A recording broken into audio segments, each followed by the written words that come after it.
Picture this: a vast hall of shimmering crystal spires, where ancient species from across the stars convene in whispers of eternal peace. Then one voice, human, unassuming, drops a truth bomb that silences the room. What if your species' greatest strength is the very thing that makes the galaxy sleep uneasy? Welcome to the story of how Earth crashed the cosmic party and stole the show. In the heart of the Andromeda Arm, where nebulae swirl like forgotten dreams in a canvas of infinite darkness, stood the Citadel of Unity, the gleaming headquarters of the Galactic Concordance. This monumental structure, forged from alloys unknown to earthly forges and suspended in the void by gravitational fields that defied primitive physics, had served as a neutral bastion for countless eons. Here, diplomats from over 1,000 diverse worlds gathered, the ethereal luminari, whose skins wove light into intricate patterns like living tapestries, the hulking Vorith, colossal beings whose every footstep reverberated like distant thunderclaps through the halls, and the sly Corvex, enigmatic masters of subtle intrigue, their forms shifting like shadows in a dimly lit room.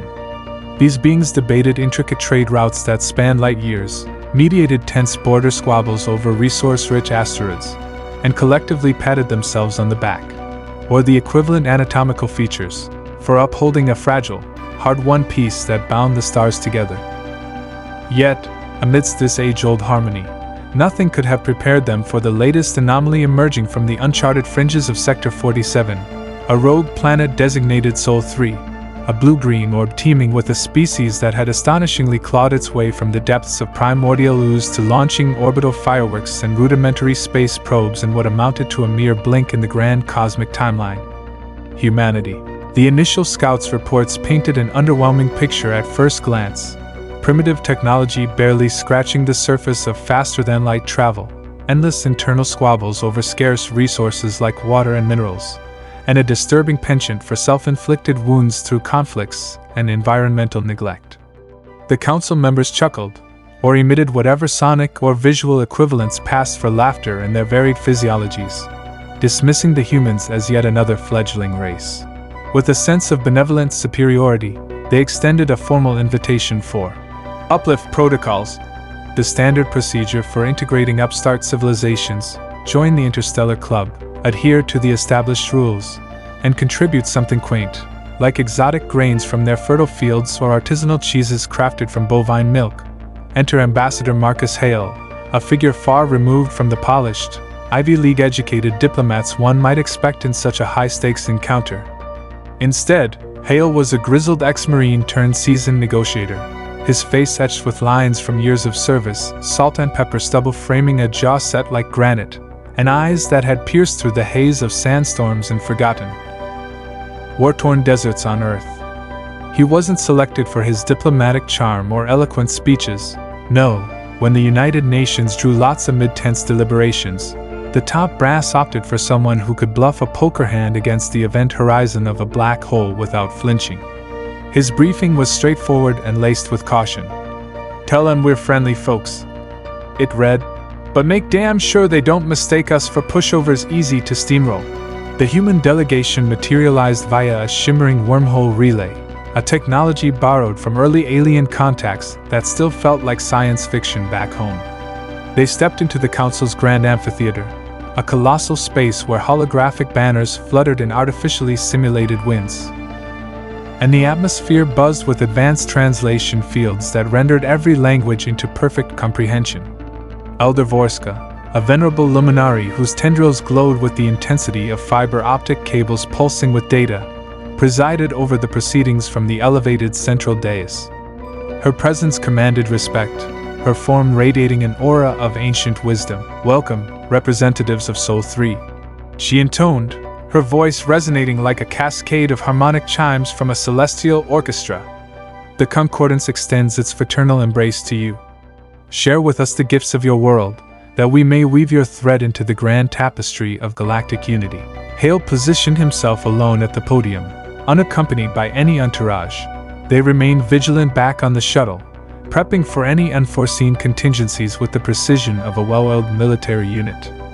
Armed only with a sleek tablet device and a subtle half-smile that hinted at hidden depths, he adjusted his tie with deliberate calm, cleared his throat to command attention, and began his address. "Thank you, Elder Vorska. We're truly honored to stand before this esteemed assembly. Humanity doesn't just bring spices or trinkets, we bring stories, raw, unfiltered narratives of how we forged our path to the stars, the hard way, through trials that would break lesser species." The council members leaned forward in their seats, a wave of intrigue rippling through the chamber like a subtle energy field. The Corvex delegate, a mesmerizing cluster of floating orbs collectively known as Silke, pulsed with colors that betrayed amusement, their collective mind thinking, primitives sharing mere folktales. How delightfully quaint and archaic. Vorska, ever the gracious host, nodded encouragingly, her tendrils weaving patterns of light. "Proceed, Ambassador Hale. Enlighten us on the intricacies of your societal structure. What mechanisms do you employ to ensure harmony among your, notably volatile kind?" Hale paused deliberately, allowing the translation field to lag just a fraction. Building tension in the air. Harmony? Well, back home, we've got an old saying, freedom's just another word for nothing left to lose. Our society is built on choices, often messy, sometimes bloody, but always driven by an unquenchable spirit. We've endured our share of deep rifts that tested our very survival. Consider the 20th century on our calendar. 2 devastating world wars that scorched entire continents, claimed tens of millions of lives, and gave birth to monstrous machines capable of leveling sprawling cities from unimaginable distances. A low murmur spread through the chamber like a gathering storm, voices and sounds blending in a symphony of surprise. The Vorath delegates grunted in acknowledgement. They had witnessed wars in their history, but those were ritualistic honor duels on a personal scale, not the mechanized industrial slaughter that Hale described. Silke's orbs dimmed ever so slightly, a sign of growing concern.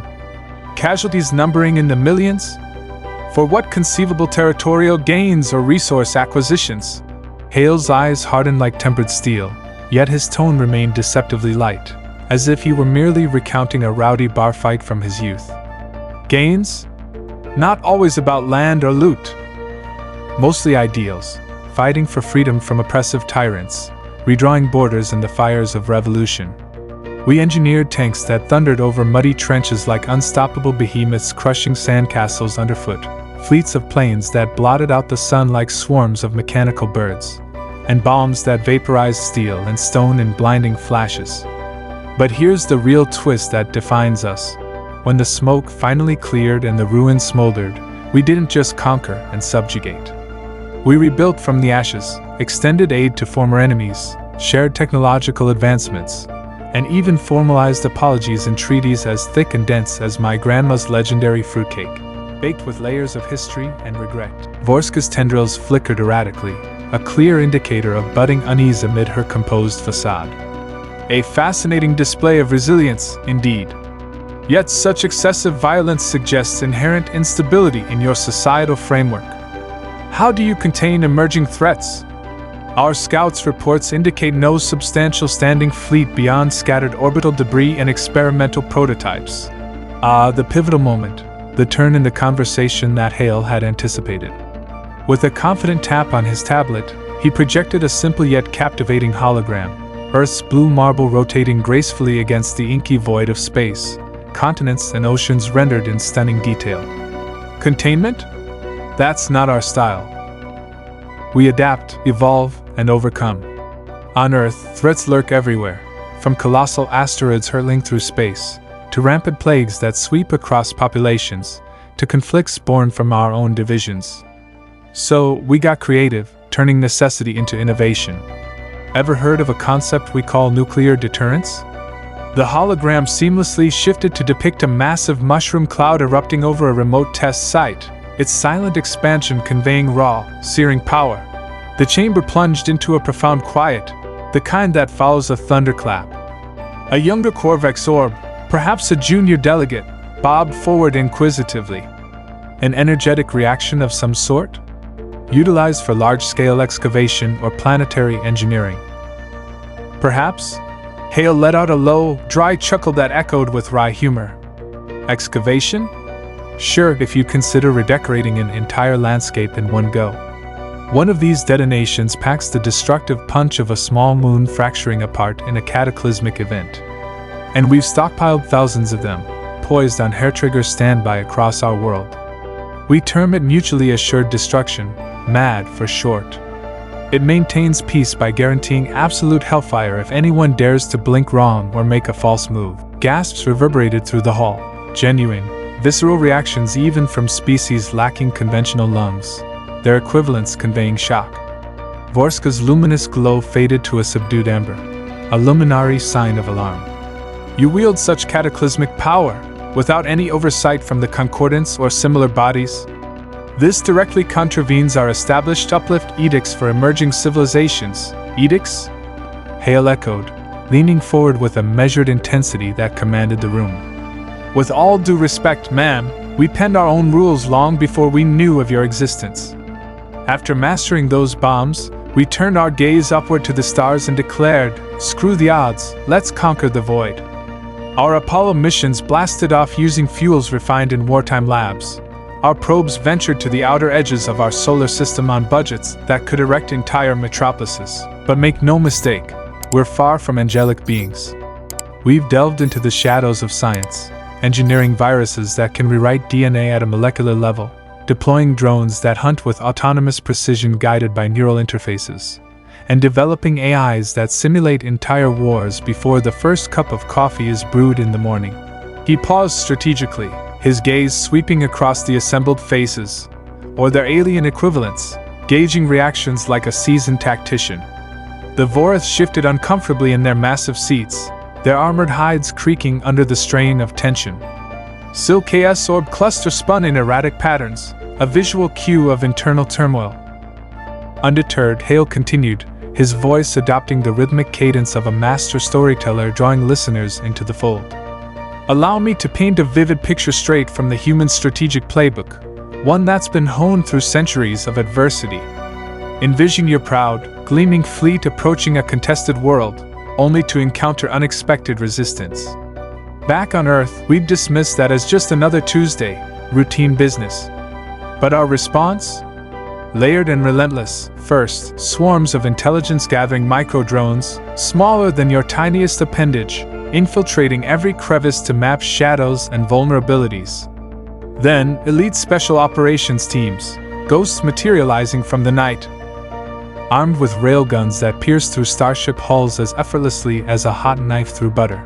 To bring his words to life, Hale activated a simulation on his tablet, composed of royalty-free archival footage, artistically blurred for dramatic effect, grainy sequences of covert night raids, accelerated views of satellites weaving intricate orbital patterns like dancers in the cosmos. Observe that precision.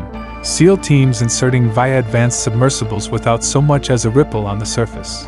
Or cyber warfare strikes, a single keystroke from a hidden bunker, and your entire power grid plunges into darkness, leaving ships adrift in artificially induced electromagnetic storms.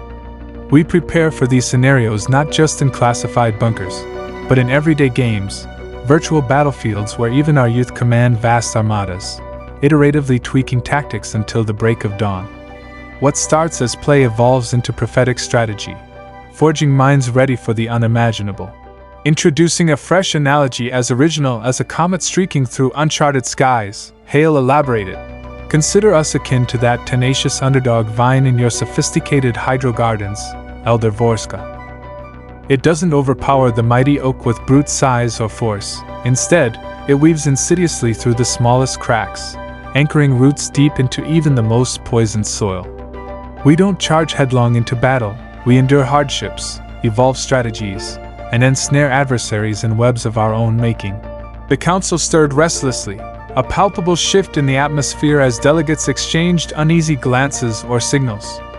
A representative from the crystalline Silphari faction chimed in, their voice resonating like the sharp shatter of glass under pressure. Such asymmetrical warfare terrifies us to our cores. Your so-called adaptations scream of predatory instincts, not the collaborative partnership we seek in the Concordance. Hale nodded affirmatively, displaying no trace of defensiveness, just the unvarnished truth delivered with conviction. Terrifies? That's intentional. It means you're truly listening and grasping our essence. humanity has stared down multiple extinction-level events, brutal ice ages that blanketed the globe in frozen desolation, pandemics that culled billions in waves of unrelenting suffering. Our most recent? A virulent bug of our own inadvertent creation, leaping across borders like a malicious rumor gone viral. We lost vast swaths of our population, yet vaccines were developed and distributed globally in mere months, a monumental sprint of cooperation, egos set aside for the greater good. That's the human cycle. We break under pressure, fix what's shattered with ingenuity, and break through to new heights of achievement. Shifting gears to inject a touch of levity and humanity into the discourse, Hale added a second original twist. Heck, even our diplomats forge bonds over these harrowing tales. Imagine a high-stakes summit where world leaders swap war stories like collectors trading rare cards in a game. You lost an entire empire in a single fateful day? Pfft, that's nothing. We once glassed a vast valley in pursuit of black gold beneath the earth. It builds a weird, uniquely human form of trust, turning scars into shared strength. Borska raised a luminous tendril, her chime infused with a rare urgency that cut through the murmurs. Ambassador, these revelations deeply unsettle us all. The Concordance flourishes on a delicate equilibrium of power and cooperation. Your vast arsenal implies a thirst for dominance, not equitable dialogue among equals. Hale straightened his posture, the subtle half-smile vanishing, replaced by an unyielding resolve that radiated like a beacon. Dominance? Absolutely not. We're here to engage in open talk, not to topple empires or impose our will. But if pushed to the brink, we'd unleash the full spectrum of our capabilities. Hypersonic missile swarms that pirouette through defensive shields with graceful lethality. Gene-hacked troops engineered to shrug off the harsh vacuum of space as if it were a mild breeze. Or, heaven forbid the necessity, activating our doomsday seed vaults. Repositories holding the genetic blueprints to reseed life on new worlds if our home ever burns to cinders. With billions of resilient souls ready to adapt and thrive, humanity doesn't just survive, we redefine the rules of existence. For the climactic finale, the hologram transformed into a breathtaking cascade of human milestones. The iconic Voyager probe's golden record sailing eternally through the silent expanse. Intrepid Mars rovers carving persistent trails across crimson dunes, jubilant crowds erupting in cheers as space shuttles pierce the heavens. Yet, woven subtly into this tapestry were faint, ominous shadows, underground silo hatches yawning open like predatory maws, missile plumes arcing across the sky like vengeful comets heralding doom. A profound silence enveloped the chamber, thick and oppressive as the dust clouds of a distant nebula. Silcaeus orbs huddled tightly together, their pulses whispering frantic calculations of probabilities and risks. A Vorath delegate thumped a massive fist against their throne, a gesture that could signify grudging respect or a veiled warning of impending conflict. Borska's glow stabilized, her resolve shining through as she declared, "Humanity, you are no mere fledglings stumbling into the light. We grant you provisional membership into the Concordance, albeit with enhanced safeguards and monitoring protocols. Share the secrets of your deterrence with us. Together, let us forge unbreakable shields for the future." Hale offered a slight, respectful bow, his voice steady. "Shields sound like a solid plan, but keep in mind, we build them tough because we've shattered and rebuilt plenty in our time." As the session drew to a close and delegates filed out, whispers trailed Hale like persistent shadows in a dimly lit corridor. That very night, the council reconvened in sealed, private chambers, hastily rewriting long-standing protocols to account for this new variable. They conceal instruments of death within the art of diplomacy. One delegate murmured in hushed tones, "May the stars grant us mercy if they ever deem it necessary to reveal them fully." Meanwhile, back on Earth, Hale submitted his debriefing report with characteristic brevity. "They're thoroughly spooked. Mission accomplished without a single shot fired." Thus, humanity ascended to the stars not as humble beggars seeking scraps, but as the unpredictable wildcard that no one anticipated, the indomitable species that transformed raw terror into the foundations of a tentative treaty. And in a dimly lit dive bar nestled on Luna Base, Earth's lunar outpost, a group of off-duty astronauts and engineers raised their glasses in a heartfelt toast to scaring the pants off the entire galaxy. one compelling story at a time. Phew, what a cosmic roller coaster. Humans deploying truth nukes in the arena of words, without ever resorting to actual firepower. If that tale sent shivers down your spine or sparked a fire in your imagination, smash that like button, hit subscribe for your weekly dose of mind-bending HFY adventures, and share in the comments. Would you volunteer yourself as Earth's ambassador in such a high-stakes galactic showdown? Thanks for joining the journey. Stay fierce, stay unapologetically human. We'll catch you among the stars next time.